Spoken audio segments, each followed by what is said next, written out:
안녕하세요. 저는 40대 초반 초등학교 6학년짜리 아들 하나를 키우는 주부입니다. 혹시 구독자분들은 세상이 좁다는 걸 언제 느끼시나요? 저는 살면서 세상 좁다는 걸 느껴본 경험은 딱히 없었어요. 그러다가 올봄 과연 세상이 정말 좁디 좁구나. 그리고 이렇게 좁은 세상 남에게 절대로 상처 주거나 해코지하지 말아야겠다는 걸 아주 제대로 겪은 사건이 있었답니다. 세상 돌고 돈다는 말 정말 맞아요. 제가 경험자로서 자신 있게 말씀드릴 수 있답니다. 그러니 남의 가슴에 못 박고 눈물 나게 하는 짓은 하지 말고 살아야 하나 봐요. 무슨 말이냐면 저에게 평생 잊을 수 없는 상처를 줬던 사람을 전혀 예상치 못한 장소와 상황에서 만났다는 거예요. 굳이 첨언하면 제가 전에는 을이었지만 나중에는 갑으로 만났다고 해두겠습니다. 뿐만 아니라 우리 가족에게 큰 화를 불러올 수도 있는 사람을 내칠 수 있었다는 것도요. 지금 우리 시댁 식구들, 특히 우리 시어머니와 시동생은 저 아니었으면 어쩔 뻔했냐며 얼마나 고마워하는지 몰라요. 왜냐?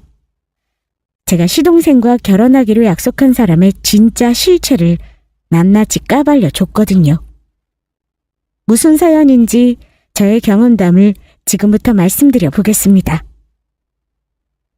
제가 지금은 전업주부로 아이를 키우고 있지만 사실은 아이를 무척 좋아해서 보육교사 자격증을 따고 어린이집 교사로 15년 넘게 근무를 한 이력이 있어요. 첫 아이를 낳고 둘째를 초기에 유산한 경험이 있는데 그러고 나서 아이가 안 생기니 아이들이 너무 예쁘더라고요. 경험을 쌓고 나중에 가정 어린이집을 직접 운영할 고민도 할 정도로 아이들을 좋아했어요. 남편도 나중에 1층으로 이사가서 어린이집을 운영해보라고 할 정도로 제가 이 직업을 사랑한다는 걸 알고 있었습니다. 제가 일을 그만두겠다고 결심했을 때 가장 안타까워한 사람이 우리 남편이기도 해요. 당신 정말 이렇게 그만둬도 후회 안 하겠어? 이런 일로 그만두기엔 당신이 너무 억울할 것 같아서 그래. 그냥 훌훌 털어버리고 다른 곳에서 시작해보는 게 어떨까? 아니면 우리 이사가서 당신이 직접 운영하는 것도 고민해보자. 당신이 애들 얼마나 예뻐하는지 내가 알고 다른 학부모들도 다 알아. 상식 없는 미친 여자 하나 때문에 관두는 건 말도 안 돼. 조금 더 버텨보자. 글쎄, 난 이제 그만하고 싶어, 준이 아빠. 내가 왜 죄인 취급을 받으면서 다녀야 하는지 모르겠다. 애들을 도무지 어찌 대해야 할지도 모르겠다. 여기서 그만두는 게 맞아. 내가 마음의 병이 생겼잖아. 나중에 다시 하고 싶은 마음이 들진 모르지만 그때 가서 고민할래. 남편이 조금 버텨보라고 했지만 저는 이미 그 일을 계속할 수 없을 정도로 마음의 병이 들어버렸습니다. 한창 아이들을 더 돌볼 수 있는 37, 8 나이에 그만둔 건 그만한 이유가 있습니다. 한 학부모로부터 엄청난 갑질을 당하고 얼마나 많은 곤욕을 치렀는지 몰라요. 그런 일련의 사건을 겪고 나니 겁이 나서 이 일을 더 이상 못하겠더군요. 원래 요즘도 간간히 뉴스에서 어린이집 교사며 유치원 교사며 심지어 학교 선생님들에게까지 갑질을 하는 학부모 사연이 나와 대중들의 공분을 사기도 하죠. 최근에는 법적으로 강력하게 대응하기도 하지만 예전에는 그렇지 못했습니다. 수면 위로 나온 문제들이 저 정도지 예전에는 말도 못했어요. 게다가 무조건 저 같은 어린이집 교사들은 을의 입장이었고 아이가 혼자 넘어져도 머리를 조아리며 사과를 해야 하는 사람이었습니다. 참 많은 학부모와 아이들이 기억에 남지만 물론 좋았던 추억이 더 많긴 합니다. 하지만 그 추억을 퇴색시켜버릴 만큼 안 좋은 기억의 학부모도 있긴 해요. 되도록이면 저는 나쁜 기억은 떠올리지 않으려 노력을 하는 편입니다만 저를 그만두게 만들었던 한 학부모에 대한 기억은 아마 평생을 가도 못 잊을 것 같습니다. 미리 말씀드리자면 그래도 나쁜 학부모보다는 좋은 분들이 더 많이 계시다는 거예요. 저 일 그만둘 때 너무 안타까워하시며 좋은 말씀을 해주신 학부모들이 거의 대부분이십니다. 그만큼 일을 사랑했는데 저는 젊은 사람들에게는 어린이집 교사라는 일은 권하지 않아요. 아이 봐준 공은 없다고 하죠. 요즘은 특히나 학부모들 연령층이 낮아지면서 본인 자식만 귀하게 여기는 경우가 많습니다. 물론 이기적인 건 기본이고요. 배운 게 도둑질이라 힘들 때가 있어도 늘 참으며 예쁜 아이들 보며 일했는데 한번 험한 일을 겪고 나니 이 길로 들어선다는 분은 도시락 싸가며 말리고 싶어요. 3년 전으로 돌아가 제가 어린이집을 그만둔 계기를 말씀드려야겠네요. 제가 다니던 어린이집은 아파트에 있는 가정 어린이집으로 저 말고 교사가 2분 더 계셨습니다. 아이들은 12개월 미만부터 48개월까지 돌보는 어린이집이었고요. 그때 저는 아이들을 돌보고 나면 늘 피곤했지만 집에 가도 그날 귀여웠던 아이들이 생각나고 보고 싶을 정도로 기운이 팔팔했습니다. 아이들에게 애정도 많았고요. 좋은 학부모도 있고 때로는 이해 안 가는 학부모도 있지만 그해 저를 유독 힘들게 한 학부모가 한 명 있었습니다. 나이도 어렸어요. 20대 초반에 아이를 낳았는데 아주 젊은 엄마였고 아이는 15개월짜리 또래보다 발육도 좋고 힘도 센 남자아이였어요. 그런데 이 아이가 들어오고 나서부터 이전에는 없던 문제들이 자꾸 불거지기 시작했습니다. 일단 이 아이는 엄마가 대체 집에서 뭘 하는지 늘 제 시간에 등원한 적이 없어요. 늦어도 10시까지는 와야 간식 먹이고 일과 시작하지 10시 30분, 11시에 오면 다른 아이들은 어쩌고 늦게 등원하는 아이를 챙기겠습니까? 다 같이 먹을 때 아이들 케어하는 게 편하지 늦게 온 아이만 따로 죽 내어주고 케어해줘야 하는 일이 보통 일이 아니라는 건 아이 키운 엄마들이라면 다 아실 겁니다. 근데 늦게 오면서 이 아이 엄마는 아이를 제대로 씻기지도 않고 등원시켰어요.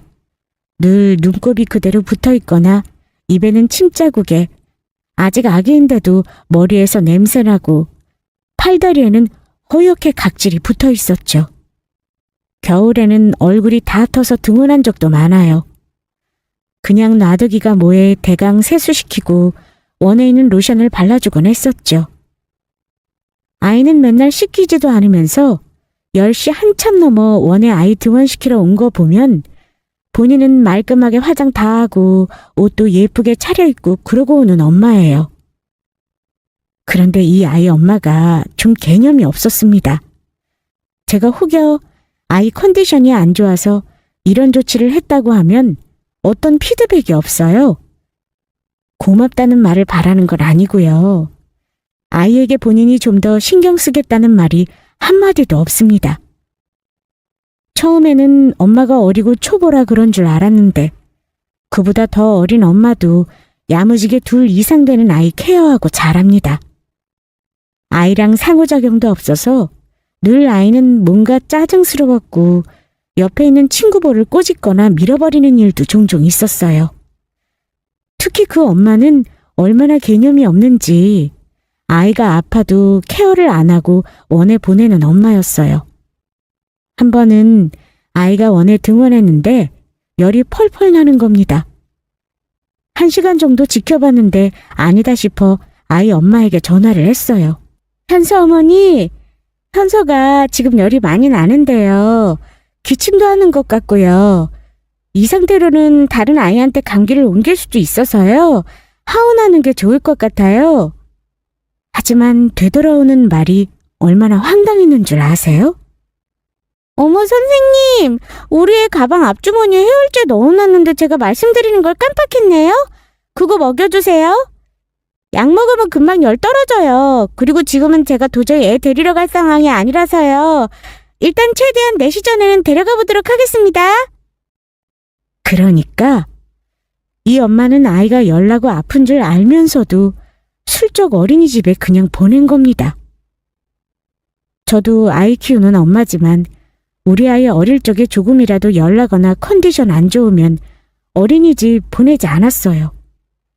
물론 어쩔 수 없이 보내야 하는 맞벌이 학부모님들 경우는 저도 충분히 이해하고 그럴 경우 아이를 따로 격려해서 돌보기도 합니다. 하지만 그 엄마는 제가 알기로는 친정 가족들과 같이 산다고 들었어요. 물어보지는 않았지만 그 아이의 엄마는 아빠와 이혼했거나 같이 살지 않는다는 것쯤은 눈치껏 알고 있었습니다. 뭘 하느라 아픈 아이를 데리러 못 온다는 건지 몰라도 미열도 아니고 열이 펄펄 끓는 아이를 해열제만 먹이고 병원도 데리고 가지 않는다뇨. 안 될 것 같아 다시 그 엄마에게 전화를 했지만 아예 전화를 받지 않았습니다. 다행히 그 집 조부모님 연락처가 비상 연락망에 있길래 아이를 데리고 가주십사 말씀드렸어요. 그렇게 일단락된 줄 알았는데 황당한 건 다음날 그 엄마의 반응이었습니다. 저는 적어도 2, 3일은 아이가 요양을 좀 하고 등원할 줄 알았어요. 그런데 다음날 따끈하게 여리는 아이를 또 데려왔더라고요. 제 시간도 아니고 이미 오전 간식 다 먹고 치운 후에 데리고 와서는 한다는 말이요. 선생님, 애 죽 좀 먹이고 가방에 약 좀 먹여주세요. 그리고 오늘 또 열나면 병원에 좀 데려가 주시면 안 될까요? 애가 열이 나서 설사까지 하더라고요. 엉덩이가 더 hor어서 그런데 혹시 응가하면 물티슈 말고 물로 좀 씻겨주시면 좋겠네요. 부탁 좀 드려요? 하지만 여기는 어린이집이지 아이 1대1로 케어하는 기관이 아니잖아요? 그 엄마 아이 병원 데려가고 케어하는 동안 다른 아이는 돌보지 말라는 소린가요? 속으로는 부하가 치밀어 올랐지만 어린 엄마의 철없음을 감안해 제가 조용히 타이르듯 말했습니다. 어머니, 근데 일과 시간 중에 교사가 아이를 따로 데리고 나갈 수는 없어요. 여기 교사가 원장님 포함해서 3분뿐인데다가 저희 원에는 2돌 미만 아가들이 많아서요. 죄송하지만 현서 다시 열나면 전화 드리겠습니다. 그때는 하원시켜주셔야 해요. 좋게 말씀드렸고 제가 요구한 일이 비상식적인 일도 아니라고 생각합니다. 그런데 그 아이 엄마는 순간 저를 쏘아보며 이러더군요. 선생님, 제가 애를 집에서 볼 수 있는 상황이면 이렇게 맡기겠어요? 그리고 아이 케어하는 일이 어린이집 교사가 하는 일이잖아요. 우리 애가 지금 전염병에 걸린 것도 아닌데 왜 못 나오게 하는 거냐고요. 선생님이 우리 애 보기 귀찮아서 그런 거 아니고요? 어머, 현서 어머님, 무슨 말씀을 그렇게 하세요. 아픈 아이는 집에서 쉬어야 하는 게 맞아요. 어머니가 힘드시면 어제 할머니가 데려가도 되는 일 아닌가요? 우리 엄마도 일을 하시니까 그렇죠. 나 몰라요. 우리 집에는 낮에 애 봐줄 사람 없어요. 중간에 아프면 그냥 약이나 먹여주세요. 이러고는 제 말도 듣지 않고 쌩하니 가버렸습니다. 하지만 얼마 후 그 아이 증상이 수족구라는 걸 알았고 그 아이 때문에 원에는 수족구가 퍼지고 말았습니다. 물론 학부모님들에게는 쉬쉬했지만 얼마 후 그 아이로 인해 또 다른 문제가 터지더군요. 엄마 양육 태도가 안 좋아서 그런 건지 아이도 뭔가 욕구불만이 많았어요. 또래보다 몸무게도 무겁고 덩치도 컸는데 가만 보면 언어 발달이 느리다 보니 자기 뜻대로 뭐가 안 되면 앞에 있는 아이를 꼬집는 게 버릇이 된 아이였습니다. 그래서 현서라는 아이는 선생님들이 늘 지켜봐야 하는 요주의 인물이었어요. 혹여 아이들끼리 잘 놀다가도 투닥거리게 되면 얼굴을 꼬집어 놓을까봐 늘 노심초사였고 다툼이 일어나려 할 때 재빨리 그 아이를 떨어뜨려 놓는 것이 교사들의 중요한 임무이기도 했습니다. 아시겠지만 어린이집은 워낙 많은 학부모의 민원과 요구가 있는 곳인데 일을 더 보태고 싶지 않았거든요. 하지만 언젠가는 터질 것 같은 사고가 나고 말았습니다. 그 엄마의 아이가 하필 점심을 준비하는 그 시간에 어느 아이 얼굴에 손을 댄 거예요. 다행히 제가 그 아이 손에 올라가는 걸 보고 달려가 즉시 떨어뜨려 놨지만 아가들 살이 연하다 보니 이미 꼬집어 뜯긴 자국이 있는 겁니다. 순간 가슴이 철렁했죠. 이럴 경우 교사는 무조건 죄인이 되거든요. 학부모에게는 아이를 안 보고 도대체 뭘 했느냐는 말을 듣기 십상이고요. 일단 사고가 먼저라는 생각에 꼬집어 뜯긴 아이 학부모님께 전화해 상황 설명을 드렸습니다. 그리고 죄송하다는 말을 몇 번이고 했는지 몰라요. 피해 아이 엄마가 다급하게 원해 와서 아이 상태를 봤는데 제가 정말 고마운 건요. 그 아이 엄마 반응이었습니다. 어머니 정말 죄송합니다. 아이들 이런 일은 순식간에 일어나서요. 바로 떨어뜨려 놓는다고 했는데 어느새 지연이 얼굴이 이렇게 되어 있더라고요. 정말 죄송합니다. 아이 치료비는 제가 부담할게요. 얼른 병원에 데리고 가보셔요. 아유, 아니에요, 선생님. 사실 전화 받고 놀라긴 했는데 보니까 많이 다친 것도 아니네요. 그냥 멍 좀 들고 말 것 같은데요, 뭐. 흉터 남을 만한 상처도 아니고요. 아이들끼리 이런 일 비일비재한 거 다 이해해요. 오히려 선생님이 많이 놀라신 것 같은데 조금 진정하셔요. 저는 괜찮습니다. 그래도 우리 지연이 다치게 한 아이 엄마랑은 통화 한번 해봐야겠네요. 혹시라도 이런 일이 또 있으면 안 되니까요. 그럼요, 어머님. 제가 그 아이 엄마께는 꼭 연락드려서 사과하시라고 말씀드리겠습니다. 이해해 주셔서 정말 감사합니다.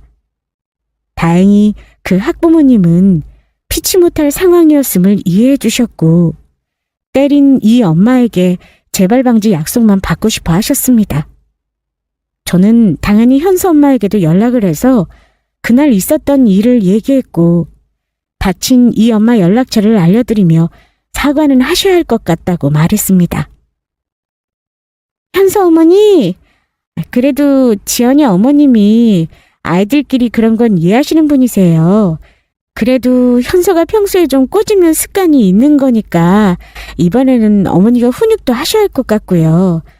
지원이 어머니께는 사과를 해주셨으면 합니다.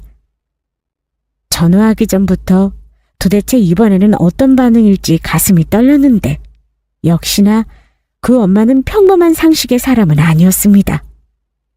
대뜸 저에게 그러더군요. 제가 왜요? 애들끼리 놀다 보면 투닥거릴 수도 있지. 제가 이런 일에 그 집 엄마한테 사과해야 해요? 그 애는 가만히 있는데 우리 애가 일방적으로 꼬집은 거래요? 뭔 일이 있었으니 우리 애도 화가 났겠죠. 우리 애가 남을 꼬집는다뇨. 집에서는 절대 그런 행동 안 하는 아이인데? 원해서 우리 아이가 스트레스 받는 거 아닌가요? 도대체 이런 사람에게는 뭐라고 설득을 해야 하는 건지 말문이 막히더라고요. 어머니, 사실 현서가 아이들 꼬집은 게 이번이 처음은 아니에요. 그동안 선생님들이 예의주시하고 있었기 때문에 사고가 없었던 거고요. 어머니, 현서 저거 버릇되면 나중에 틀림없이 문제 생깁니다. 어머니도 현서 훈육하시고 지연이 엄마한테는 사과드려야 맞아요. 지연이 어머님이 이해하신다니 망정이지 만약에 까다로운 학부모님 만났다면 골치 아팠을 수도 있어요. 어머님 부탁드립니다. 뭐라고요? 이봐요 선생님. 지금 누가 누굴 가르치려 들어요. 애들끼리 잠깐 꼬집은 일에 내가 왜 사과해야 하냐고요.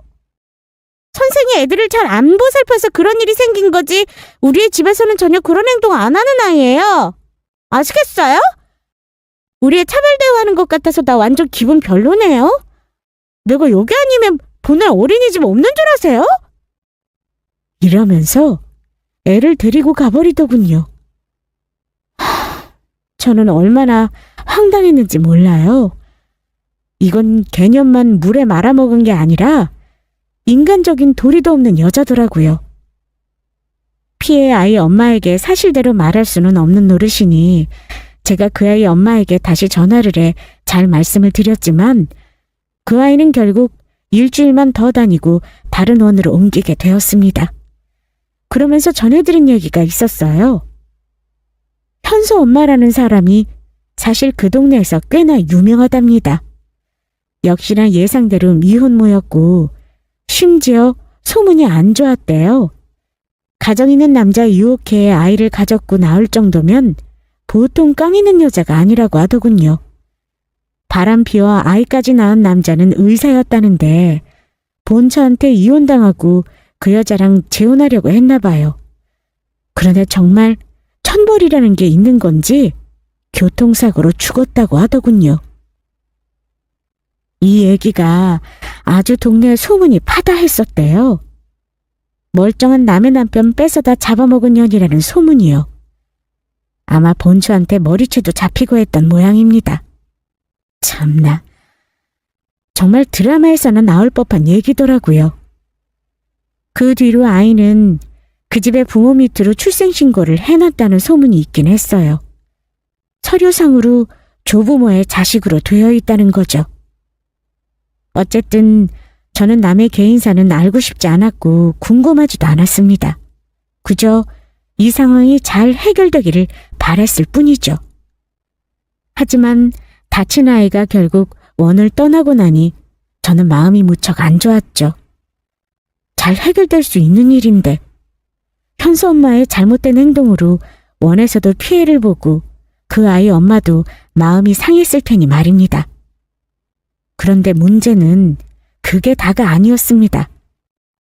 어린이집이 여기만 있는 줄 아냐던 철없고 어리던 그 엄마는 어쩐 일인지 자기 아이를 우리 어린이집에 계속 보내더군요. 그런데 저의 개인적인 고통이 시작된 건 그 무렵부터였습니다. 그 아이 엄마는 말도 안 되는 이유로 저에게 트집을 잡고 갑질을 시전하기 시작했습니다. 원래 아이한테 신경도 안 쓰고 개인 물티슈도 싸구려로 보내 아이 엉덩이가 헐게하는 엄마면서 어린이집에서 자기 아이를 신경 쓰지 않아 그리 됐다며 따지는 건 기본이었습니다.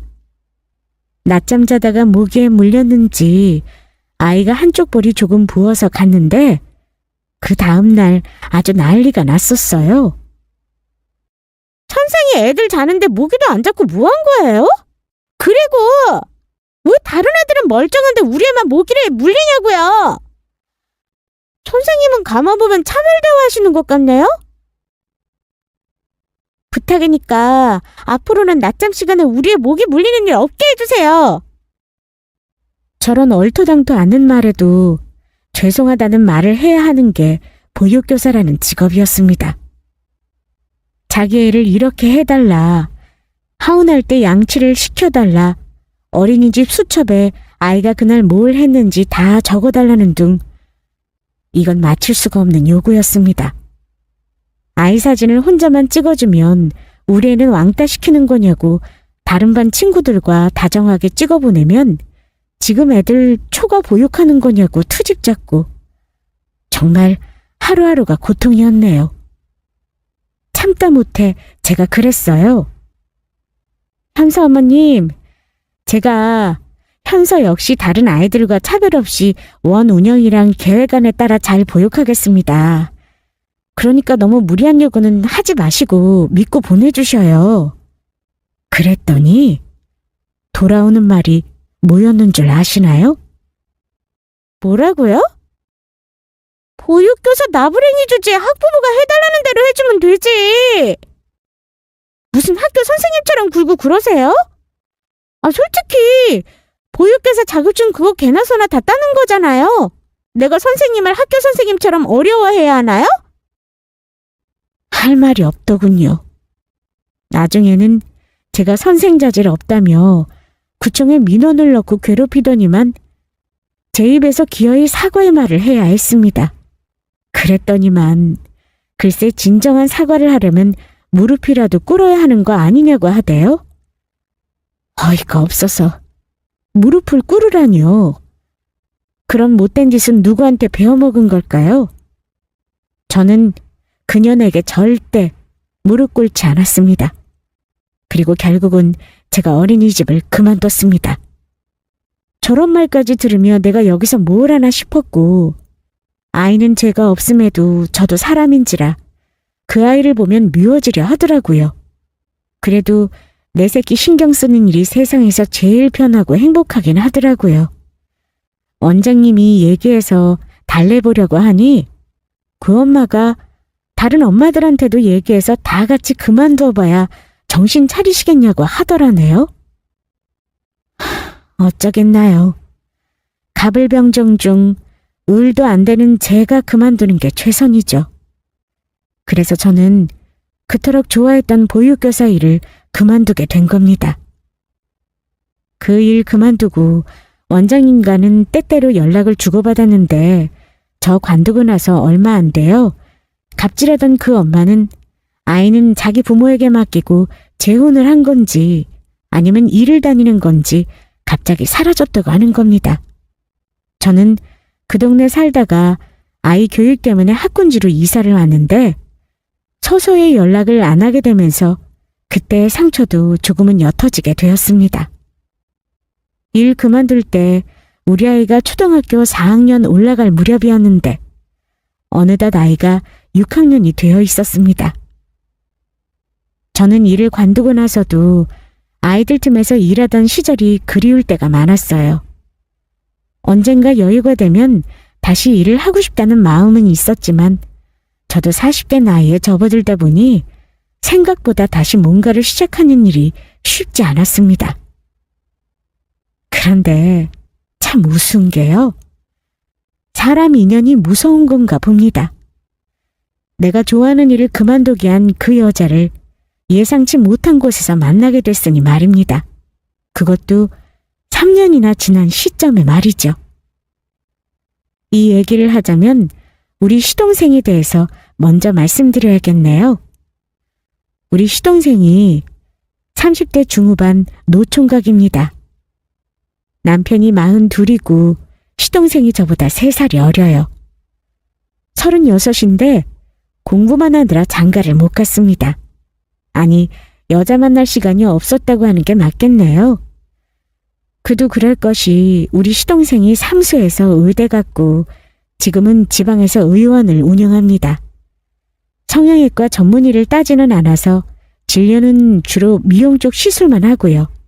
아무래도 의사의 인물 좋고 여자들이 많이 몰리는 직업이다 보니 시동생 좋다고 꼬리치는 여자 많았다고 들었어요. 시어머니 통해 여기저기 선자리도 많이 들어왔다고 했는데 시동생 본인이 다 마다했다고 합니다. 제가 한 번은 개원까지 했는데 왜 연애를 안 하냐 물어봤더니만 그 이유가 자기는 자만추래요. 요즘 말로 자연스러운 만남을 추구한다 뭐라나요? 저는 일단 누구라도 만나봐야 자만추를 하든 뭘 하든 생기지 않겠느냐 해도 그다지 성 같은 인위적인 자리는 싫다고 하던 시동생입니다. 그런데 시동생이 드디어 장가를 간다고 소식을 전했습니다. 시댁과 시동생 모두 3시간 거리 지방이고 저는 서울 근교에 살다 보니 사실 시동생 결혼할 여자, 즉 저의 동서가 될 사람을 미리 보지는 못했어요. 소식을 전한 시점도 사실 상견례 날을 잡은 때였고요.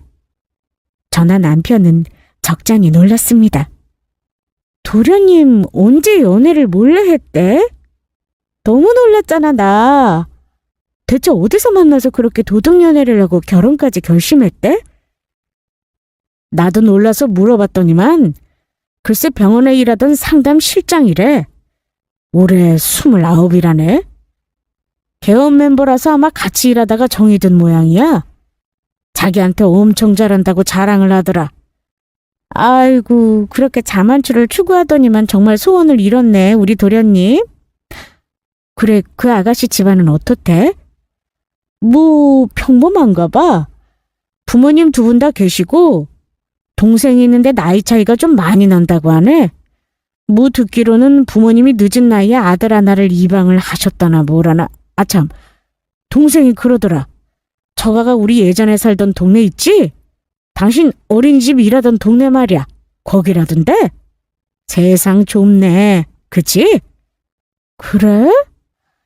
그럼 지나가면서 얼굴 한두 번 봤을 수도 있겠다. 아니지? 내가 그 동네 사람 다 아는 것도 아니고. 암튼 궁금하네. 도련님이 결혼할 여자가 누군지. 말은 그리했지만 우리 도련님 참 순진해서 여자한테 홀랑 꼬심을 당했구나 싶었습니다. 20대 간호조무사면 사실 스펙이 좋은 것도 아닌데 의사인 우리 도련님 꼬셔보려고 무진장 노력했겠구나 싶었어요. 그래도 도련님이 바보는 아니니까 설마 인성 떨어지는 여자를 자기 부인으로 들이겠나 했죠. 상견례는 예비 신부 쪽에서 대접한다며 아마 시부모님과 도련님이 올라오시기를 했던 모양이에요. 다행히 우리 집에서도 멀지 않은 곳이더라고요. 저는 오래간만에 화장도 하고 좋은 옷을 꺼내 입었습니다. 부끄럽지만 저는 이 나이에 명품 가방 같은 건 없어요. 제가 그런 쪽에는 크게 가지를 두지를 않아서요. 결혼할 때 예물로 받은 백화점 브랜드 가방이 아직도 새 것일 정도니까요. 아이도 모처럼 멀끔하게 입혀 우리 집으로 먼저 올라오신 시부모님을 모시고 상견례장으로 갔습니다. 우리 가족도 예의상 10분 정도 빨리 도착했는데 예비 사돈댁은 벌써부터 와 있더라고요. 그 자리의 주인공인 예비 동서에게 저는 가장 먼저 눈이 갔습니다. 와, 그런데요. 그 자리에 곱게 꾸미고 나온 여자가 누구인지 저는 한눈에 딱 알아보겠더라고요. 원수는 외나무다리에서 만난다는 말이 딱 이런 상황을 두고 하는 말인 것인지 예비 동서랍시고 앉아있는 여자는 바로 3년 전에 제가 어린이집을 관두게 했던 현서라는 아이의 엄마였습니다. 기가 막혔죠. 아이 엄마라는 여자가 3년 만에 미혼 간호조무사로 병원에 취직한 것도 모자라 초혼인 우리 시동생과 결혼을 한다니요. 저는 그 자리에서 굳어버렸는데 황당한 건 그쪽에서는 저를 전혀 못 알아보더라는 겁니다. 3년의 세월이 긴 세월은 아니지만 아마 제가 살도 많이 빠지고 어린이집 다닐 때는 거의 화장을 안 했으니 못 알아본 듯해요. 가족들이 서로 인사를 하고 소개하는데도 저를 못 알아보더라고요. 순간 저는 마음속으로 갈등을 했어요. 일단 이 순간을 모른 척 넘길 것인지 아니면 이 자리에서 이 여자가 누구인지 밝히고 결혼을 못하게 해야 하는지 말입니다. 하지만 저는 모른 척 할 수가 없었습니다. 구독자 여러분도 저와 같은 마음이실걸요? 내 가족이 될 사람인데 나와 안 좋은 인연, 게다가 본 모습을 완전히 속인 거짓으로 똘똘 뭉친 사람이라면 모른 척 받아들이실 수 있나요? 가족들이 인사를 다 하고 저를 이 집 큰며느리라고 소개하는데도 그 여자는 긴장을 어지간히 했는지 제 얼굴도 제대로 쳐다보지 않고 다소곳이 인사를 하더군요. 그런데 저는 웃으며 화답을 하지 않았습니다. 그냥 고개를 들고 꼿꼿이 있었어요. 보니까 그 집은 예비 동서될 여자라는 사람과 노부모 2명만 나왔는데 저를 한 번 본 적이 있음에도 역시 알아보지 못하더라고요. 제가 표정이 굳은 걸 보고 남편이 툭 치며 속삭였습니다. 여보, 당신 왜 그래? 사돈댁에서 인사하시는데 표정이 왜 그리 안 좋아? 시동생과 우리 시부모님도 조금 당황한 기색을 보이셨죠. 저는 그 자리에 조금 더 앉아있고 싶지 않았습니다. 모른 척 넘어갈 이유도 없었고요. 저에게 인사하는 그 여자에게 똑바로 말해줬어요. 와, 세상 정말 좁다. 우리 여기서 만나네요, 현서 어머님? 그때 화들짝 놀라며 눈을 크게 뜨고 저를 다시 보더라고요. 놀란 건 그 여자뿐만이 아니라 그 집 부모도 마찬가지였습니다. 어버버거리며 당황하더라고요. 아니, 대체 누구시길래 저를 아시는지. 그러더니 저를 다시 한번 보고는 화들짝 놀라는 겁니다. 이제 저를 알아보시네요, 현수 어머님?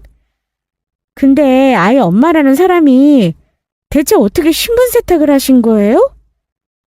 그것도 간호조무사로 취직한 병원이 왜 하필 우리 도련님네 병원이었냐고요. 현수 엄마, 혹시 의사만 골라서 꼬시는 꽃뱀 뭐 그런 거예요? 저의 말을 듣고 상견례장은 아수라장이 되었습니다. 시동생이 놀란 건 말할 것도 없고 시어머니는 다리에 힘이 풀리신 듯 의자에 털썩 주저앉으셨죠. 아니 얘 대체 이게 무슨 소리라니? 너 저 아이 알아? 현수 엄마라니? 좀 알아듣게 말을 해봐. 응? 그래요 형수. 대체 이게 무슨 영문이랍니까? 혹시 저 사람을 아세요? 알다 마다요. 제가 똑똑히 기억하고 있는데 모를 리가요. 저 3년 전에 어린이집 교사 그만두게 한 장본인이 바로 이 여자거든요. 저 이 결혼 두고 보지 못하겠네요. 어머니, 도련님, 여기 이 여자 아이 딸린 여자예요. 보아하니 오늘 이 자리에는 데리고 나오지도 않았네요. 아, 그러고 보니 입양한 동생이 있다고 했니? 정말 황당하네. 아니 사람이 어떻게 그래요? 자기 아이를 동생으로 부모 호적에 올려놓고 이렇게 처녀 행세를 해요? 완전 사기꾼 집안이네 이거. 뭐? 그게 정말이니? 예, 어미야, 너 지금 똑바로 말해줘야 한다. 분명히 네가 아는 여자가 맞는 거야? 지금 한 말이 다 사실이니? 이게 사실이면 오늘 이 자리에서 식사할 이유가 없는 거다.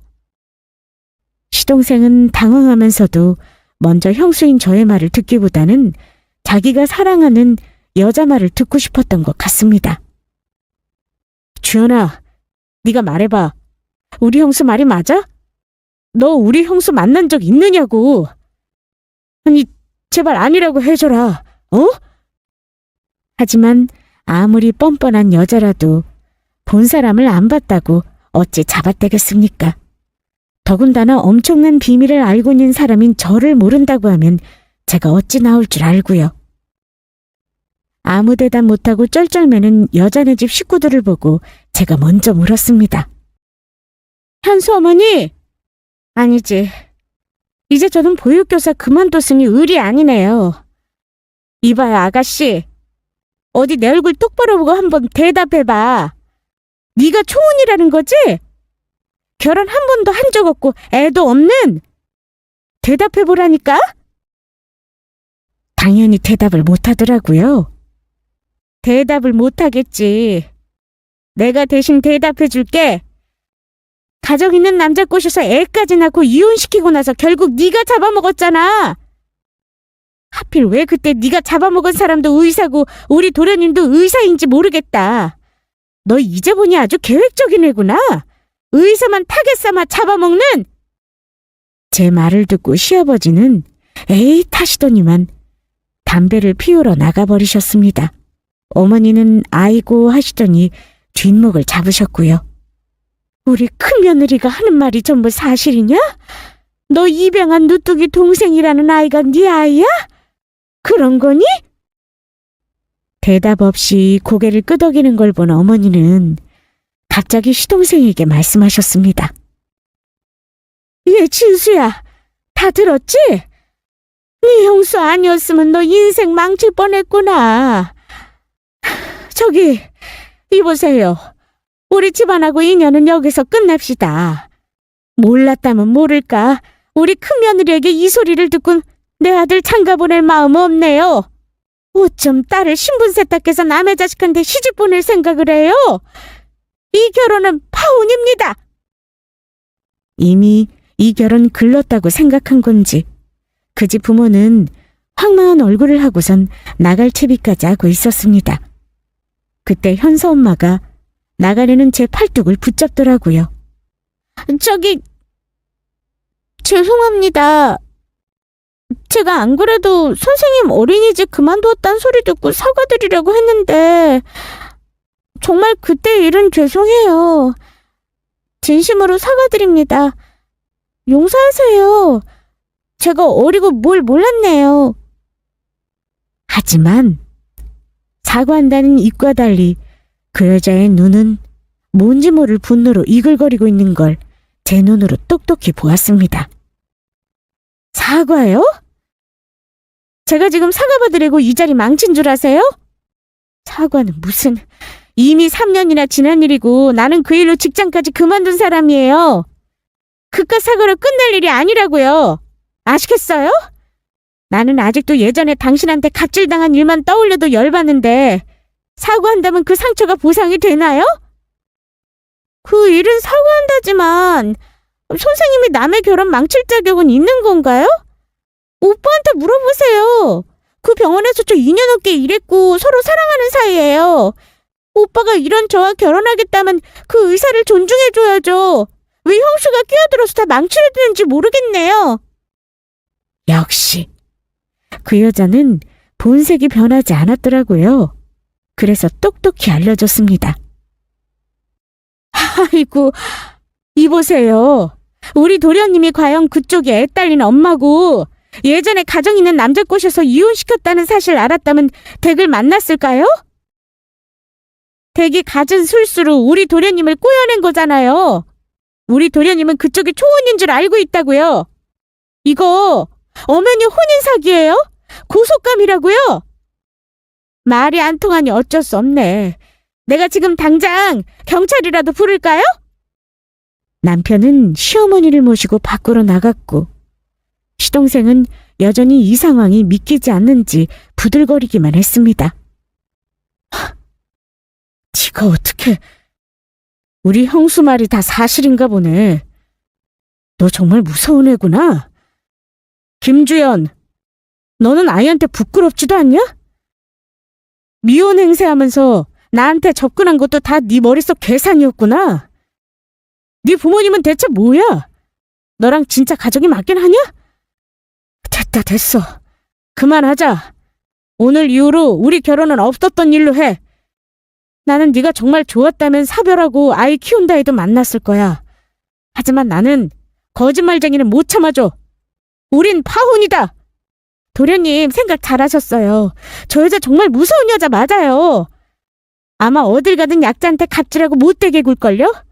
3년 전에 저한테 어찌한 줄 아세요? 저한테 무릎까지 꿇으라고 했던 여자네요. 암튼 도련님도 오늘 이후로 저 여자랑 절대 엮이지 마세요. 사람이 죄송하다고 사과하는데 이러기에요? 왜 남의 결혼을 망쳐요? 저요, 어머니 서류상에는 싱글이라고요. 사람 알지도 못하면서 매도하지 마세요. 그래서 3년 전 일은 다시 한번 사과한다고요. 이 사람 안 되겠네. 이봐요, 현수 엄마. 무슨 사과를 그딴 식으로 해요? 사과에 진정성이 없네. 정말 미안하면 어디 내 앞에서 무릎이라도 꿇어보시든가. 예전에 당신이 그랬지? 미안하면 무릎 꿇으라고. 진정성 있는 사과를 잘 아는 사람이니 어디 한번 제대로 사과해봐. 지금 나더러 무릎이라도 꿇으라는 거예요? 왜? 못하겠니? 너는 못할 거면서 왜 너는 너보다 약해 보이는 사람한테 함부로 무릎 꿇으라고 한 거니? 가만 보니 너 참 비열하고 못됐구나. 암튼 이번 기회에 똑바로 알아도 누구든 너보다 약해 보이고 보잘것 없어 보인다고 해서 무시해도 되는 사람은 없어. 어딜 사기치고 결혼을 하려고 해? 우리 도련님은 내 덕에 인생 구제한 거나 다름없네. 너 다른 동네 가서 사기칠 생각하지 마라. 내가 아주 커뮤니티에 오늘 사건 2배를 해놓을 테니까. 알겠어? 자기는 결혼이 깨지는 상황에서도 무릎 한번 꿇지도 못하면서 어쩐 3년 전 나에게는 그리 함부로 무릎 꿇으라는 소리를 한 걸까요? 저는 가족들과 상견례장을 빠져나왔습니다. 돌아오는 차 안에서 우리 가족들은 다들 적잖이 충격을 받았는지 말이 없었어요. 그러다 우리 시어머니가 딱 한마디 하시더라고요. 큰애야, 고맙다. 너 아니었으면 우리 아들 인생 망칠 뻔했구나. 못된 년 같으니라군. 내가 그 집안을 싹 다 고소해버릴까 생각 중이다. 어머니, 똑같이 갚아줘서 뭐하게요. 오늘 보셨잖아요. 어차피 부메랑 되어서 돌아와요. 제 생각에는 우리만 여기서 감당하고 끝내는 게 맞아요. 또 다른 업보로 되돌아올까봐 겁나네요, 어머니. 그냥 우리 도련님 결혼 안 하게 된 것만 해도 감사하고 살아요. 그래, 그건 네 말이 맞다. 애까지 딸내는 며느리는 난 싫어. 사람 나름이겠지만 보아하니 그동안 거짓말을 밥 먹듯 해온 걸 보면 아마 인성도 볼 것 없는 아이겠구나. 저는 도련님이 걱정되더라고요. 자만추로 만난 여인의 정체가 뜻밖의 인물이라니. 아무튼 그렇게 파혼하면서 우리 도련님은 화를 면했습니다. 그 여자 아마 다시는 그 동네에 발 못 붙일 겁니다. 당연히 시동생 병원에서는 잘렸죠. 나름 힘들었겠지만 겉으로는 저에게 고맙다며 잘 정리하겠다고 말하더군요. 제가 말씀드리고 싶은 건 살다 보면 언제 어디서 나와 인연을 맺은 사람을 만날지 모른다는 거예요. 부끄러움에 고개 숙이지 않으려면 늘 진심으로 사람을 대해야겠죠? 그 여자는 본인이 만든 업보를 감당한 거라 생각합니다. 진정성 있는 사과는 없었지만 우리 도련님 큰일 날 뻔한 결혼 막은 것만으로 만족하며 저의 사연을 마칩니다. 끝까지 들어주셔서 감사합니다.